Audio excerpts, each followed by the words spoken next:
Mga uri ng pagtatalo na maaaring mga hulugan ng katapusan ng inyong relasyon. May ilan sa atin na nagsasalita ng hindi nag-iisip o gumagawa ng isang malupit na pahayag na habang ang layunin ay may parating ang ating punto. Sa anumang relasyon ng mga salita ay makapangyarihan.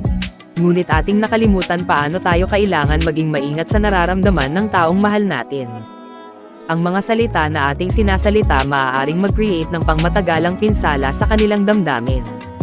Narito ang mga iminumungkahi ng mga eksperto para bantayan kung ikaw at partner mo ay malapit na sa katapusan ng inyong pagsasama. Nagpapakita ka ng walang paggalang sa iyong partner. Kapag nag-aaway kayo ay pinipilit mong tama ka. Pinag-aawayan nyo ang tungkol sa pera. Paulit-ulit na pinagtatalunan ang tungkol sa gawaing bahay.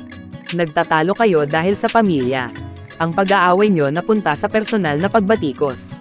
Pinag-aawayan nyo ang paraan ng pamumuhay na pinili. Hindi ka sumasang-ayon sa pagkakaroon ng mga anak. Nagtatalunan nyo ang tungkol sa sex. Nagtatalo kayo kung bakit kayo nagsama. Nagkaroon na naman kayo ng parehong argumento. Kapag tumigil na kayo sa pag-aaway, maaaring ito ang simula ng paghihiwalay, na masyado kayong emotionally detached para mag-alala.